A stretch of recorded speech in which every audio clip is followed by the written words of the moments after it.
I want to read a quote to you from the United States Supreme Court from 2008 when they had a case before them. Indiana had passed one of the first voter ID laws in the country, and the ACLU and others sued, saying that this was a burden on voters and it was unconstitutional to require an ID to vote. You know, it's not unconstitutional, they don't think, to require you to show an ID to exercise your Second Amendment right, but to vote, it's supposedly unconstitutional. Well, the Supreme Court said, no, it's not unconstitutional, and they said this: it remains true that flagrant examples of such fraud in other parts of the country have been documented throughout this nation's history by respected historians and journalists, that occasional examples have surfaced in recent years that demonstrate that not only is the risk of voter fraud real, but that it could affect the outcome of a close election. And we have close elections all the time in this country.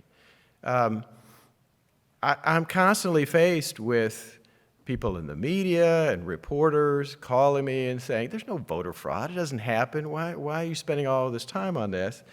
And I'm constantly reminded that, no, fraud just happens. If you doubt it, look at the North Carolina 9th Congressional race, 2018, just 4 years ago, in which the election was overturned because of organized, widespread absentee ballot fraud in election that the margin of victory was only about 900 votes.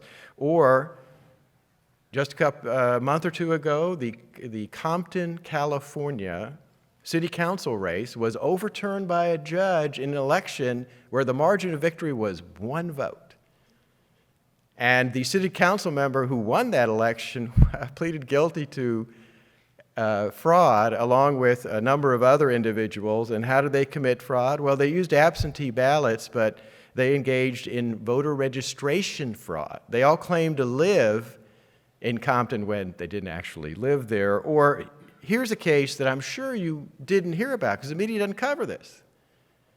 Just a couple of months ago, a former congressman from Pennsylvania, a guy named Michael Ozzie Myers, pleaded guilty to bribing the managers of polling places in Philadelphia to stuff fraudulent ballots into the ballot box in multiple elections for multiple candidates.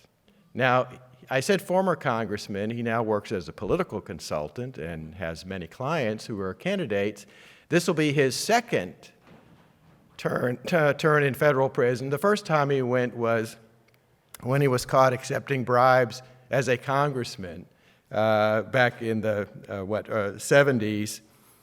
You all may remember the scandal where the FBI had one of their agents act as a sheik, an Arab sheik, and they caught all these members of Congress accepting bribes to vote a particular way. So this will be his second stint in prison. We've handed out 2 things to you. A card about our election fraud database. We, a couple of years ago, started a database of proven cases from across the country. And by proven, I mean somebody was convicted in a court of law or a judge ordered a new election because of fraud. We're up to 1,375 cases, and we're following dozens of others that are in the middle of being prosecuted. And I can tell you this is just the tip of the iceberg, because there are many cases that are not detected, and there are many cases that even when prosecutors are told about them, they don't pursue them. Christian Adams can tell you about that in Florida, as a matter of fact.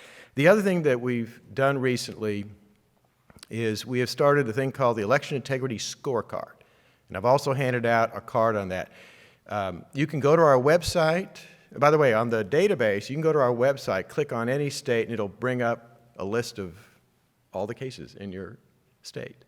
The scorecard rates every state in the country on how good their laws and regulations are to preserving the honesty of the election process. You can look up any state. You can see how good or how bad they are. The best states in the country only rank in the low 80s out of a possible 100 points. Still, it's better to be in a good state like that, like Florida, than in a state like Nevada or California, which are at the very bottom of the list. Hawaii is the worst state in the country. Their score was a 26 out of a possible 100 points, which tells you how bad the laws are there. Now, voters actually agree with all of us on this issue, and that's important for you all to know, because you're constantly seeing negative stories in the press attacking conservatives on this issue. What you need to know is the polling shows that voters want both access and security. For the last 10 years, the left has been saying that requiring an ID, that's voter suppression. Well, the public doesn't believe that. The last poll I saw showed 84% of people say voter ID, of course, that's common sense. And that's a majority of Republicans, Democrats, independents, and it's a majority of black voters, white voters, Hispanic voters. People think that's just something that should be a standard part of voting and elections, and they don't believe what the press and the left is telling them about it. Now, you've got four really good speakers here, experts, who are going to talk to you about the four areas where we're fighting about this. Because we're fighting a battle on four fronts. We're fighting a battle in the grassroots and with the public on this issue. We are fighting a battle in the financial area because the amount of money being used to fund the left to, for example, sue states that do the common sense things like put in voter ID is tremendous. You're going to be shocked at how much money the left is pouring into this.